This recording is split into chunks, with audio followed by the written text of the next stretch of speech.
আজকে আমরা কাজ ক্ষমতার লেকচার করব না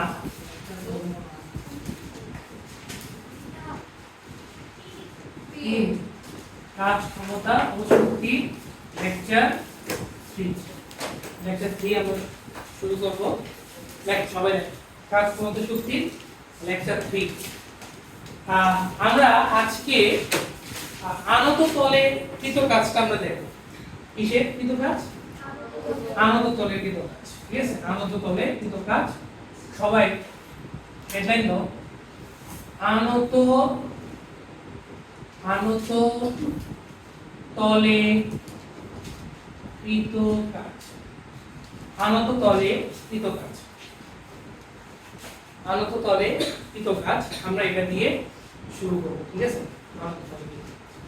আনত তল তো আমরা শিখে আসছি তাই না আনত তল কি তল হেলানো তল হেলে যে হেলানো অবস্থায় যে তলটা থাকে যেমন দেখো খেয়াল করো যে আমরা যে চিত্রটা আঁকি মনে করো এটা একটা তল আছে এটা হেলানো অবস্থায় আছে মানে এটা অ্যাঙ্গেলটা হচ্ছে থিটা এবং এই তলটা হেলানো অবস্থায় আছে ঠিক আছে এখন একটা বস্তুকে মনে করো m ভরের একটা বস্তুকে তুমি এই a থেকে মনে করো b তে নিবা a থেকে এটাকে b অবস্থানে নিবা তোমার কাজ হচ্ছে a থেকে b তে দাও তাহলে আমাকে বলো যে এই যে আনত তল এটার একটা দৈর্ঘ্য আছে না এটা একটা দৈর্ঘ্য আছে কিনা দৈর্ঘ্যটাকে আমরা বলতেছি s এটা হচ্ছে আমার আনত তলের দৈর্ঘ্য এবং এই আনত তলের একটা হাইট আছে কিনা দেখো তো একটা হাইট এই হাইটটাকে h টাকে আমরা কি বলতেছি আনত তলের উচ্চতা এতটুকু বুঝাতে পারছি একটা আনত তল আছে সেটা দৈর্ঘ্য হচ্ছে s আর এটা হাইট হচ্ছে h এই জিনিসটা আমরা বুঝতে পারলাম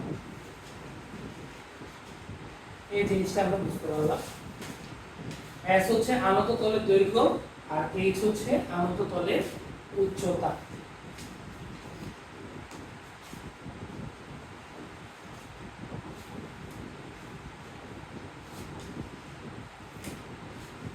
একটা হচ্ছে আনত তলের দৈর্ঘ্য আর একটা হচ্ছে আনত তলের উচ্চতা h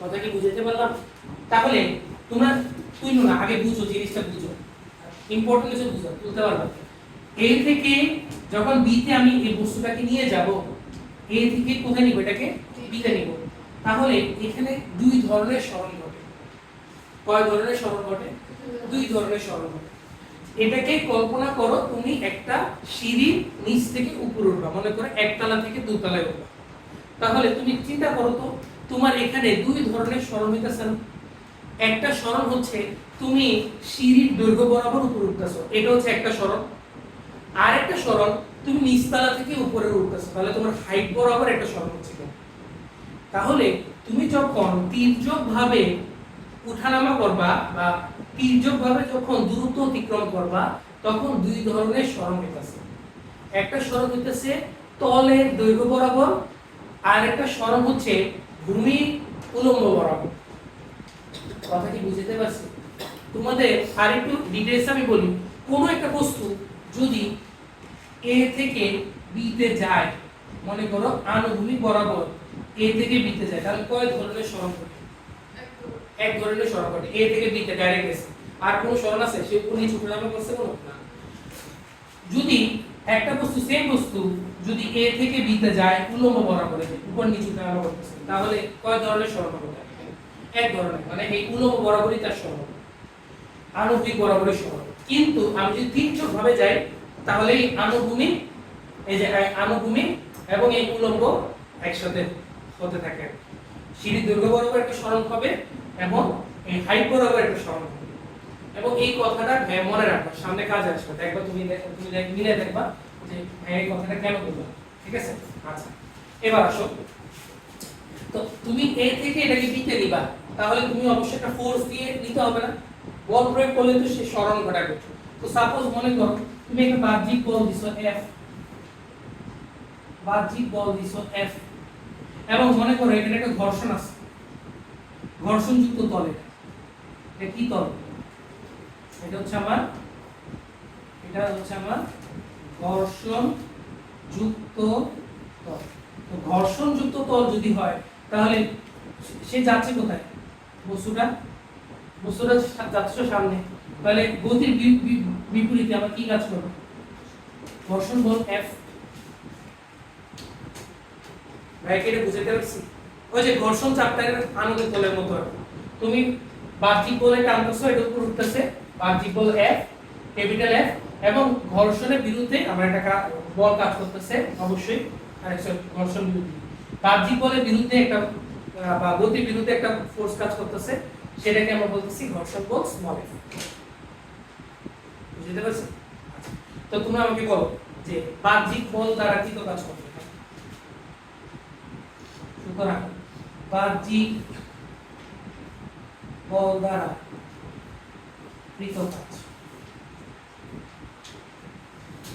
W সমান, বলো তো বাহ্যিক বল দ্বারা কৃত কাজ কত আছে?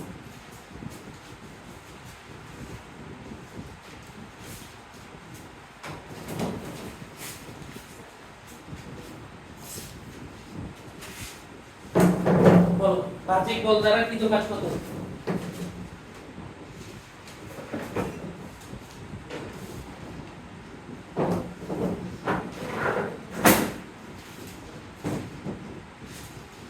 বলো বাহ্যিক বল দ্বারা কৃত কাজ কত? এই যে এটা উপর উঠতেছে, তো বল যেদিকে, বলের ডাইরেকশনে কতটুকু সরণ হতেছে? s পরিমাণ সরণ হচ্ছে না? এটা যাচ্ছে উপরের দিকে, সরণ দেখো তল বরাবর উপরের দিকে, একই দিকে না? তাহলে বাহ্যিক বল দ্বারা কৃত কাজ হবে F * s। আর কিছু আছে? বল আর সরণ তো একই ডাইরেকশনে, তো থিটা মান 0। তাহলে বাহ্যিক বল দ্বারা কৃত কাজ W = F * s। এই লাইনটা কে বুঝো না? বলো, কোশ্চেন করো, না বুঝতে ভাইকে বলো বাহ্যিক বল দ্বারা কৃত কাজ W = F s।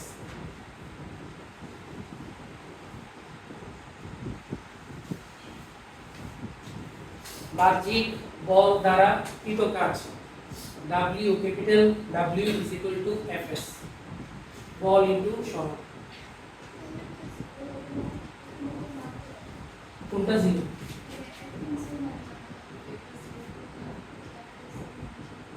মানে থিটা মান 0। হ্যাঁ, বল এবং সরণ মধ্যবর্তী কোনো অ্যাঙ্গেল নাই এখানে, এটার অ্যাঙ্গেল আছে, কিন্তু বল এবং সরণ F আর S এর মধ্যবর্তী কোনো সরণ আছে? আর থিটা আছে, কোণ আছে? কোণ যদি না থাকে থিটার মান এখানে 0। আর cos থিটার মান কি হয়? আমি একটু ব্যাখ্যা করে লিখি, Fs cos 0, তাই না? তো cos 0 এর মান কত? এটার মান কত? 1 না, ক্যালকুলেটর দেখো 1, তাহলে W আসবে মানে Fs। এটাকে আমি ডাইরেক্ট এক লাইনে লিখছি,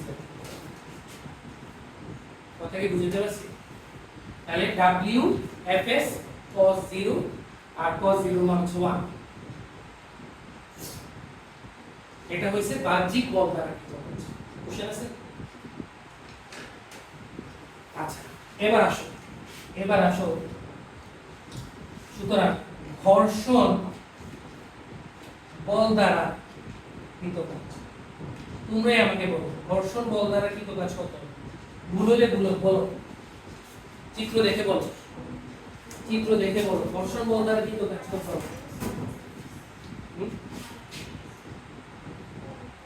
না, আগে ইয়েটা বলো, মেইন সূত্রটা বলো। F, দেখো বল এদিকে কাজ করতেছে, সরণ কাজ করতেছে উল্টা দিকে, তাই না? তাহলে বল F ইনটু সরণ S ইনটু তাদের মধ্যবর্তী অ্যাঙ্গেল কত হয়ে গেছে? মধ্যবর্তী অ্যাঙ্গেল আমি একটু আলাদা করে আঁকি, দেখো যে আমার ফোর্স ঘর্ষণ বল কাজ করছে নিচের দিকে, সরণ যাচ্ছে উপরের দিকে, তাই না? তাহলে মধ্যবর্তী অ্যাঙ্গেলটা কত হয়ে গেছে? 120 180 ডিগ্রি। তাহলে বাহ্যিক ঘর্ষণ বল দ্বারা কৃত কাজ W সমান কি হবে F ইনটু S ইনটু মধ্যবর্তী কোণে কোসাইন। আর cos 180 মান কত মাইনাস, W সমান হবে মাইনাস Fs। বিষয় বুঝছো দিছেন না? না আর দিছেন তো আরেকটা মনে হয়। ও মনে না হয়ে দিছেন দুটোর মধ্যে আমি কোডের আবার নাবিল লাগে নামটা একটু প্রেস দেখা যায়। দেখো কারো কোনো কোশ্চেন আছে কিনা এগুলো বুঝতে হবে, থিওরি বুঝতে হবে ভালো, পরীক্ষা তো ভাবতেছ না বাসায় পড়তে হবে, ঠিক আছে? তোমাদের কিন্তু এটা নিয়ে কথা বলতে যেহেতু হাতে একটু টাইম করতে হবে, পরীক্ষা কিন্তু অনেকেরই ভালো হইতেছে না, ঠিক আছে? লাস্ট পরীক্ষাটা এটা কার নেক্সট ক্লাস করো খাতা কাটি দিয়ে তোমরা রেজাল্ট ভালো করলে না খাতা কাটা রেখে মন না বলতে এই যে খাতা করো পরীক্ষা তো নিছি ভাইয়া পরীক্ষা ছিল এখন আর পরীক্ষা নেই, এখন ভালো করে ক্লাসগুলো করো, একটু মনোযোগ দিয়ে বুঝো, জিনিসটাকে বুঝো, তাহলে এটা বুঝে গেছে কিনা? আচ্ছা এবার আসো সবচেয়ে ইম্পর্টেন্ট, এটা পড়ানোর মেইন উদ্দেশ্য, ওজন দ্বারা কৃত কাজ করতে হবে। ওজন দ্বারা এই যে বস্তুটার যে ওজন আছে না, ওজন কাজ করতেছে না, এই ওজন দ্বারা কৃত কাজটা আমরা বের করতে চাই। তাহলে আমি এগুলো একটু মুছে দিই, এগুলো একটু মুছে দিই এবং আমরা ওজন দ্বারা কাজটা আমরা বের করতে চাই। সবাই মনোযোগ দিয়ে জিনিসটা একটু বুঝো। আমি এম বস্তুটা এখানে নিয়ে আসলাম এবং এটার ওজনটা কোন ডাইরেকশনে কাজ করবে বলো তো? খাড়া নিচের দিকে, তাই না? খাড়া নিচের দিকে। এটা হচ্ছে mg, এটা হচ্ছে বল। সরণের ডাইরেকশন কোথায়? সরণ কই? এটা বস্তুটা a থেকে b তে যাচ্ছে না, সরণ কোন ডাইরেকশন হচ্ছে বলো তো? a দিয়ে b এর দিকে না, মানে তির্যক ভাবে আর কি। তাহলে এই জিনিসটাকে একটু আলাদা, এটার মধ্যে আলাদা করে আঁকি। তাহলে দেখো যে আমার mg টা কাজ করতেছে কোন বরাবর? নিচে, খাড়া নিচে, আর সরণ কাজ করতেছে তির্যক বরাবর উপরের দিকে। তাহলে এই মধ্যবর্তী কোণটা এটা না, থিটা এটা না, তাহলে এই কোণটা কত হবে? দেখো তো, খেয়াল করো তো, এই কোণটা দেখো, আমি এখানে একটা আনুভূমিক আঁকি, তাহলে এই অ্যাঙ্গেলটা কত হইছে? 90 ডিগ্রি। আর এই কোণটা কত? এই কোণটা কত? থিটা না? অনুরূপ কোণ এখানে যদি আঁকো তাহলে এই কোণ আর এই কোণ কি হবে? সমান হবে। তাহলে এটা কি হবে? অনুরূপ কোণ থিটা। তাহলে টোটাল অ্যাঙ্গেল কত হইছে? mg আর s এর মধ্যে টোটাল অ্যাঙ্গেল কত হইছে? এই যে পুরো অ্যাঙ্গেলটা কত হইছে? এই পুরো অ্যাঙ্গেলটা 90 প্লাস থিটা। বুঝতে পারছি? আমি আবার বলি জিনিসটা দেখো, এই জিনিসটাকে এখানে আলাদা করে দেখাচ্ছি।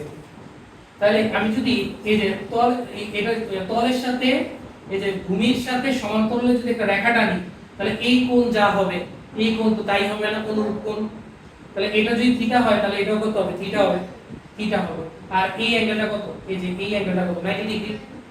তলের সাথে সমান্তরাল আর অনুরূপ বরাবর mg, তো মধ্যবর্তী অ্যাঙ্গেল 90। তাহলে টোটাল অ্যাঙ্গেল কত হইছে? 90 প্লাস থিটা। mg আর s বল আর সরণের মধ্যবর্তী কোণ 90 প্লাস থিটা। বুঝতে পারছি? তাহলে ওজন দ্বারা কৃত কাজ এই তো হয়ে গেল। সুতরাং ওজন দ্বারা কৃত কাজ W সমান বল ইনটু সরণ ইনটু মধ্যবর্তী কোণের কোসাইন। এটা হবে 90 প্লাস 90 প্লাস থিটা। বল ইনটু সরণ ইনটু মধ্যবর্তী কোণের কোসাইন।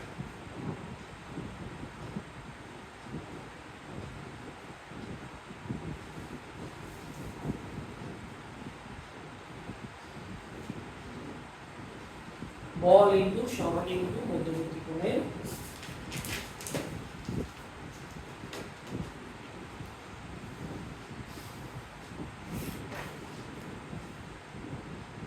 ঠিক আছে? আচ্ছা এবার এটাকে একটু মডিফাই করব। মডিফাই করব এই 90 প্লাস থিটা। তোমরা তো এখন ত্রিকোণমিতি ভালো করে পড়ো নাই, যখন ত্রিকোণমিতি পড়বা তখন জানবা যে cos 90 প্লাস থিটা সমান হয় মাইনাস sin থিটা। কি হয়? Minus sin theta. এটা পাশে দিয়ে লিখে রাখো যে cos 90 প্লাস থিটা সমান হচ্ছে মাইনাস sin থিটা। তাহলে আমরা w সমান কি লিখতে পারি বলো তো? m g s into minus sin theta লেখা যায় এই অংশটাতে। এই যে cos 90 প্লাস থিটা কি লেখা যায়? মাইনাস sin থিটা লেখা যায়। মাইনাসটাকে সামনে নিয়ে আসি, মাইনাসটাকে সামনে নিয়ে আসি, তাহলে minus mgs sin theta, minus mgs sin theta, minus mgs sin theta.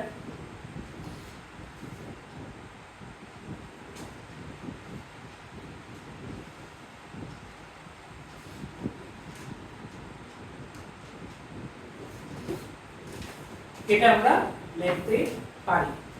কথা কি বুঝতে পারছি? এবার আসো সবচেয়ে ইম্পর্টেন্ট, সবচেয়ে ইম্পর্টেন্ট, সবাই বলে থাকো, সবাই বলো। দেখো আমরা এটাকে একটা সমকোণী ত্রিভুজ, এখানে আমরা ত্রিকোণমিতি ইউজ করব এবং বলো আমাকে যে sin থিটা সমান আমি কি বলতে পারি? এই ত্রিভুজের sin থিটা সমান কি বলা যায়?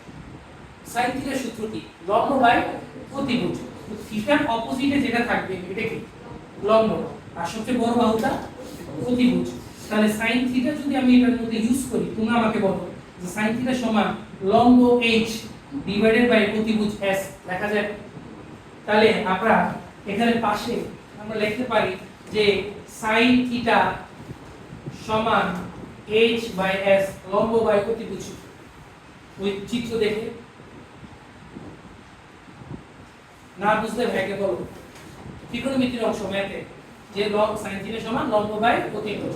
লম্ব হচ্ছে h, থিটার অপোজিটে অলওয়েজ h থাকবে, সবচেয়ে বড় বাহুটাকে অতিভুজ বলবো, আর বাকি যে বাহুটা থাকে এটাকে আমরা বলবো ভূমি। সবার শেষে যেটা থাকে এটা হচ্ছে ভূমি। তাহলে sin s টাকে উপরে নিয়ে যাই, তাহলে h সমান কি বলা যাবে? s s sin থিটা বলা যাবে। তাহলে এই s sin থিটা এটা জায়গায় এই h টা লেখা যায় এখানে। অবশ্যই লেখা থাকবে, আমি এটা মতো বসাই দিলে সুতরাং w সমান মাইনাস mgh।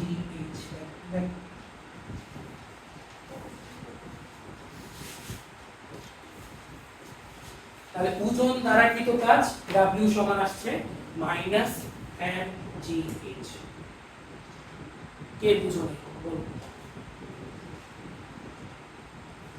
আমি চাইলে ডাইরেক্ট কিন্তু এই সূত্রটা লিখে দিতে পারতাম, কিন্তু ডাইরেক্ট তোমরা কিছুই বুঝতে না, এই কারণে অনেক ভেঙে আমরা এই জিনিসটা বুঝিয়েছি। w সমান মাইনাস mgh। মাইনাসটা কেন আসছে? মাইনাসটা কেন আসে? না থিওরিটিক্যাল ভাবে, এটা তো ম্যাথমেটিক্যাল ভাবে মাইনাসটা আসছে, কিন্তু থিওরিটিক্যাল ভাবে যদি এটা ব্যাখ্যা করতে চাই মাইনাসটা কেন আসছে এখানে তুমি নিজেই চিন্তা করো। বস্তু যাচ্ছে উপরের দিকে, ওজন কাজ করতেছে নিচের দিকে, তাহলে ওজনের বিরুদ্ধে কাজ হচ্ছে না।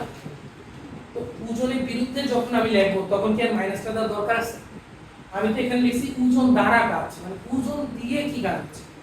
ওজন দ্বারা নেগেটিভ কাজ হচ্ছে, তাহলে ওজনের বিরুদ্ধে পজিটিভ কাজ হবে। তাহলে আমরা কি একটা কথা লিখতে পারি? সুতরাং ওজনের বিরুদ্ধে কৃত কাজ, ওজনের বিরুদ্ধে কৃত কাজ w সমান mgh। এই কথাটা লিখতে হবে।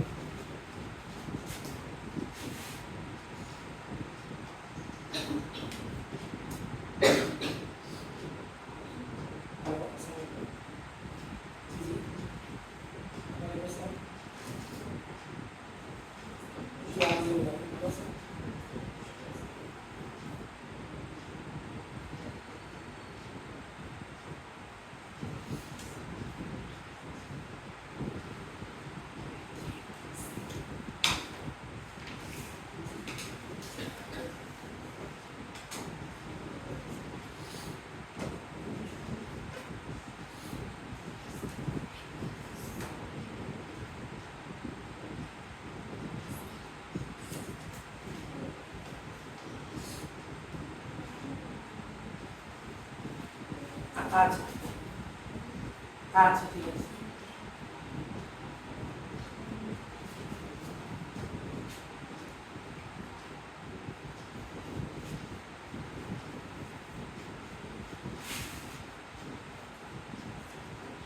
আচ্ছা ঠিক আছে, জি আচ্ছা জি ঠিক আছে। আচ্ছা দেখো তাহলে এই জিনিসটা আমরা বুঝলাম। এবার আসো যে আমরা কি বলে আমরা ম্যাথ করি, যেটা আমরা করছি এটা আমরা একটু ম্যাথ করি, ঠিক আছে? ম্যাথ করি, লেখো কোশ্চেন লেখো সবাই। 40 কেজি, এর সাথে সাথে লেখো 40 কেজি ভর বিশিষ্ট একজন লোক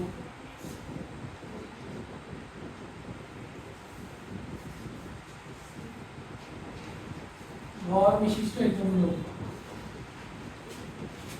5 কেজি ভর বিশিষ্ট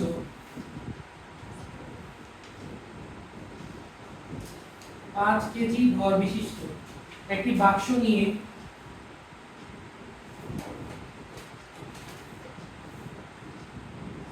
5 কেজি ভর বিশিষ্ট একটি বাক্স নিয়ে 50 কেজি ভর 50 কেজি ভর ও 10 মিটার দৈর্ঘ্য বিশিষ্ট 10 মিটার দৈর্ঘ্য বিশিষ্ট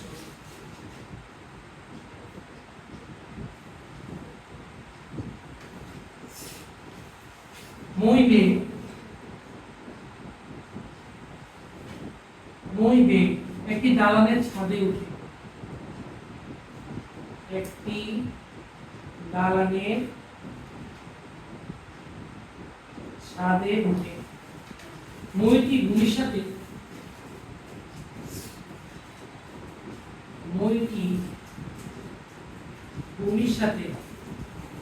30 ডিগ্রি কোণে রাখা আছে।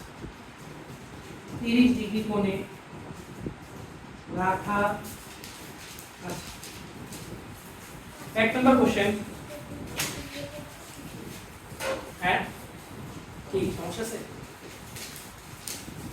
40 কেজি ভর বিশিষ্ট একটা লোক 5 কেজি ভর বিশিষ্ট একটি বাক্স নিয়ে 50 কেজি ভর ও 10 মিটার দৈর্ঘ্য বিশিষ্ট মই বেয়ে একটি দালানের ছাদে উঠে মইটি ভূমির সাথে 30 ডিগ্রি কোণে রাখা আছে। এক নম্বর কোশ্চেন যে কিন্তু কাজ কত? 2 নম্বর কোশ্চেন যে মইয়ের পরিবর্তে কোশ্চেনটা লেখো সবাই। মইয়ের পরিবর্তে 0.1 ঘর্ষণ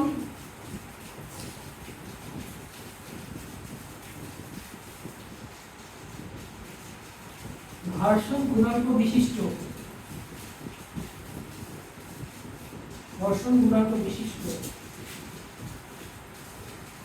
আনত তল থাকলে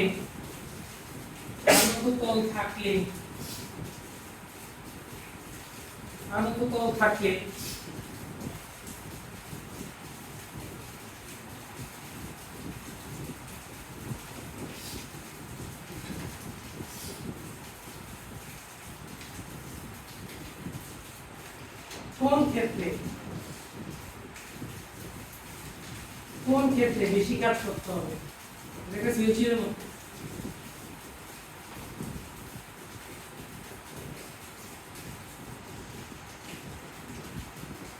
এটা একটা সৃজনশীলের মতো কোন ক্ষেত্রে বেশি কাজ করতে হবে?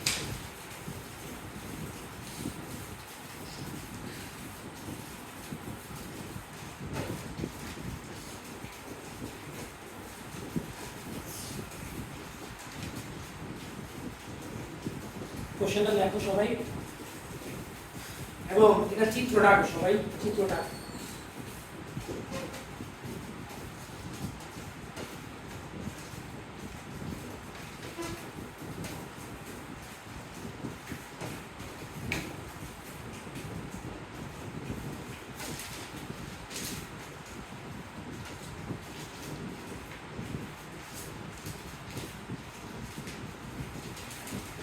তাহলে কোশ্চেনে কি বলছে দেখো 40 কেজি ভর বিশিষ্ট একজন লোক 5 কেজি ভর বিশিষ্ট একটি বাক্স নিয়ে 50 কেজি ভর, মইয়ের ভর দেওয়া আছে, মইয়ের ভরের কোন কাজ আছে? মইয়ের ভর নিয়ে আমি থিওরিতে কোনো কথা বলছি? মইয়ের ভর বা আনত তলের ভর সবসময় তো বস্তুর ভর নিয়ে আলোচনা করছি, তাই না? তাহলে এখানে আমার 50 কেজির কোনো কাজ নাই, এটা এইভাবেই দিছে। ঠিক আছে, বুঝতে হবে, কোশ্চেন কাট করার চেষ্টা করবে। 50 কেজির কোনো এখানে কোনো কাজ নাই, মইয়ের ভরে কোনো কাজ নাই, মই যেভাবে আছে সেভাবেই থাকবে, সে স্থির অবস্থায় থাকবে, মইয়ের কোনো চেঞ্জ নেই। 10 মিটার দৈর্ঘ্য বিশিষ্ট মই বেয়ে একটি দালানের ছাদে উঠে মইটি ভূমির সাথে 30 ডিগ্রি কোণে রাখা আছে। আচ্ছা, আমরা চিত্রটা আঁকি, জিনিসটার চিত্রটা আঁকি। তো দেখো সবাই, চিত্রটা আঁকলাম। আচ্ছা, একটা কথা তোমাদেরকে আমি আগে বলি, এটা একটু মিস গেছে। আমরা সূত্রটা কি পাইছি একটু আগে? W সমান mgh। আচ্ছা, mg আমি একদম ক্লাসের শুরুতে বলছিলাম যে তির্যকভাবে যখন আমি এক জায়গা থেকে আরেক জায়গায় যাব তখন কয় ধরনের সরণ হয়? দুই ধরনের। একটা হচ্ছে তলের দৈর্ঘ্য বরাবর সরণ, আর একটা হচ্ছে আমার উচ্চতা বরাবর সরণ, তাই না? আচ্ছা, এবার আসো যে আমার এই যে বস্তুটা যে এই এ থেকে নিচ থেকে যে উপরে যাচ্ছে, mg টা কাজ করতেছে কোন বরাবর? খাড়া নিচে দিয়ে কাজ করতেছে না mg টা? mg এবং h দেখো, আমি কি এখানে mg h এর জায়গায় mg s ও তো হতে পারে। আমি যে সূত্র পাইলাম যে w সমান mgh, এটাকে তো আমরা mgs ও লিখতে পারতাম। কেন এটা লিখলাম? কেন এটা হয় না? s টা কেন হয় না? বা s তো সরল, s তো সরল, s কেন হয় না? এটা দেখা দাও উচিত না? আমার যে সূত্র আসছে mgh, আমার এখানে mgs কেন আসে? সরল কেন হয় না? কারণ আমি তোমাকে বলছি যে কাজের ফান্ডামেন্টাল কন্ডিশন বা মৌলিক শর্ত হচ্ছে বল যেদিকে থাকবে সরণ সেদিকেই থাকতে হবে। বলের ডাইরেকশন যেখানে, সরণের ডাইরেকশন সেখানেই থাকতে হবে। ভাই কি কথা বুঝতে পারছি? বল যেদিকে থাকবে সরণটাও কই থাকবে? সেখানেই থাকবে। যদি সরণ সেখানে না থাকে তাহলে ওই বরাবর সরণের উপাংশ নিতে হবে। ভাই কি কথা বুঝতে পারছি? আমি আবার বলবো, বল যেদিকে থাকবে সরণটাও কই থাকবে?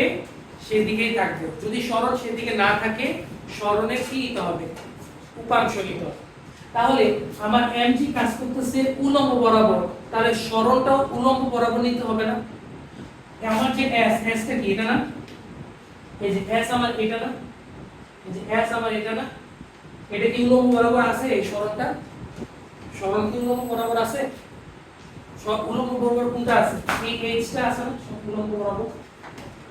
তাহলে এই যে উলম্ব বরাবর সরণ, উলম্ব বরাবর বল, তাহলে দেখো বলের ডাইরেকশন যেখানে, সরণের ডাইরেকশন সেখানে।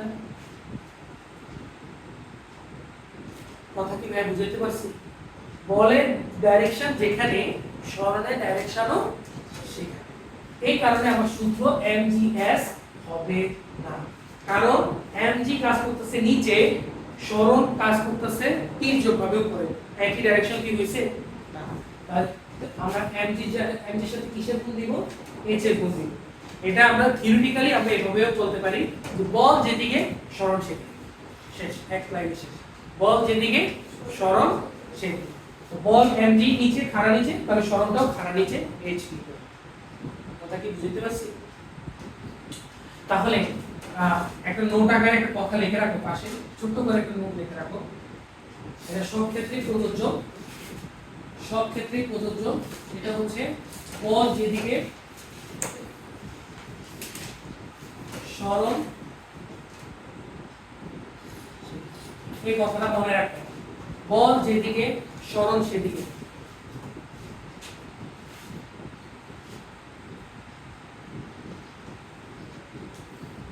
বল যেদিকে সরণ সেদিকে। তাহলে এই ম্যাথটা আমরা চাইলে করতে পারি, এই ম্যাথটা আমরা চাইলে করতে পারি। দেখো ম্যাথটা কিভাবে করবো। চিত্র তো মুছে দিছি, আবার একটু কষ্ট করে চিত্রটা। এখানে মইটা আছে, তাই না? মইটা আছে, আচ্ছা এই বইয়ে টোটাল ভর কত দেখো, লোকের ভর কত? লোকের ভর হচ্ছে 40, আর আরো বাক্স নিয়ে করতেছে না, তাহলে টোটাল ভর কত হইল এখানে? এখানে 40 কেজি প্লাস একটা বাক্স আছে, বাক্স হচ্ছে আমার 5 কেজি, টোটাল কত হইল? 45 কেজি। বুঝতে পারছি। অ্যাঙ্গেল কত দেওয়া আছে দেখো তো, আনত তলের অ্যাঙ্গেলটা ভূমির সাথে 30। এই বইয়ের দৈর্ঘ্য কত দিছে? 10 মিটার, দেখো 10 মিটার। তাহলে মোট সবকিছু তো দেওয়া আছে। কিসের মান দরকার? h কি দেওয়া আছে কোশ্চেনে? h এর মানটা বের করব। h এর মান বের করে কৃতকাজ বের করতে বলছে। তো কৃতকাজ যেহেতু বের করতে বলছে, বুঝে নিবা এটা ওজনের বিরুদ্ধে কৃতকাজ বের করতে বলছে। ওজনের বিরুদ্ধে কৃতকাজ বের করতে বলছে। তাহলে আমরা করি 1 নাম্বার, ওজনের বিরুদ্ধে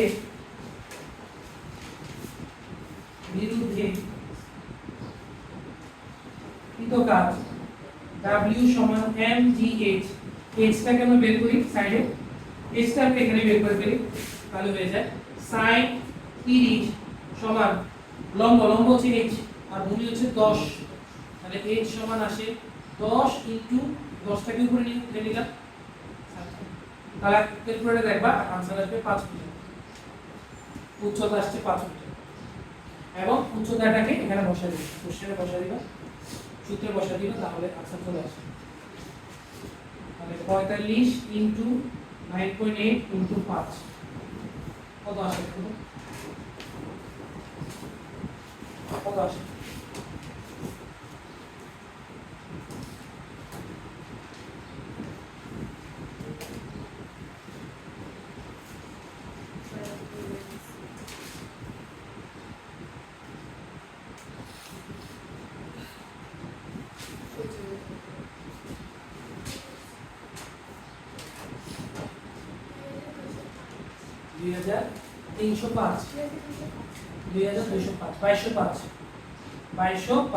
জুল।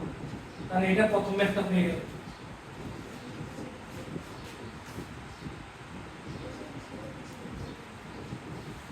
এটা আবার প্রথম একটা হয়ে গেল।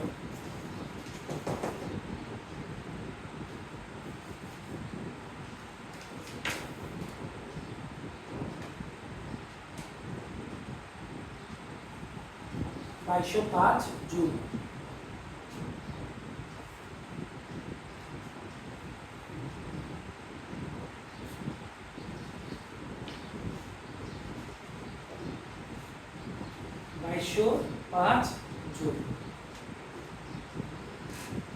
ক্লিয়ার? না বুঝলে রাখতে বলো।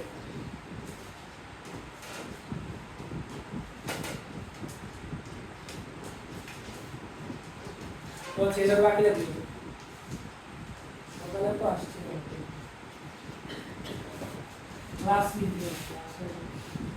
অবশ্য আজকে এমনিও মানে অন্য ব্যাচের তো টাইম নেই, আজকে তো রবিবারে টাইম।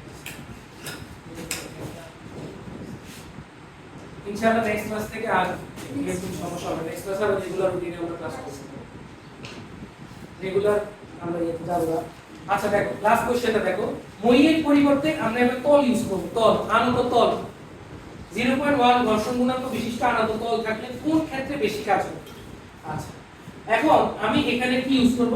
সেম চিত্র, এখন আনত তল হয়ে গেছে, সেম চিত্র আনত তল হয়ে গেল, আর এখানে ঘর্ষণ গুণাঙ্ক দেওয়া আছে 0.1।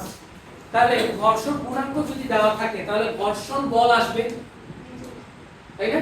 ঘর্ষণ বল আসবে। এবং আনত তলের ক্ষেত্রে ঘর্ষণ বলটা কত আসে বলো তো? আনত তলের ক্ষেত্রে ঘর্ষণ বলটা কত আসে বলো? F = mu r। F = mu r আমরা বল চ্যাপ্টারে দেখে আসছি। আর r সমান কি লেখা যায় বলো তো? 2 নম্বর কেস ছিল এটা, ঘর্ষণের 2 নম্বর কেস। mg নাকি mg cos θ ছিল, মনে রাখতে হবে, সূত্র না ভুলে গেলে হবে না। mg cos θ, F = mg cos। তো বের করো 0.1 into 45 KG into 9.8 into cos 30 degree Newton.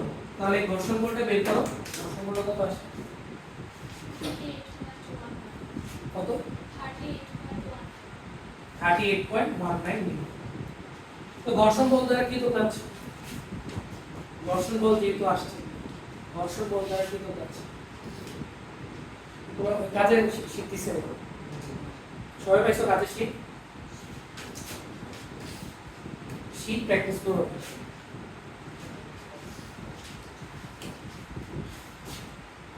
তাহলে ঘর্ষণ বল দ্বারা কৃত কাজ চলে আসছে। তাহলে তোমরা ঘর্ষণ বল দ্বারা কৃত কাজটা বের করো, কত আসে? সুতরাং ঘর্ষণ বল দ্বারা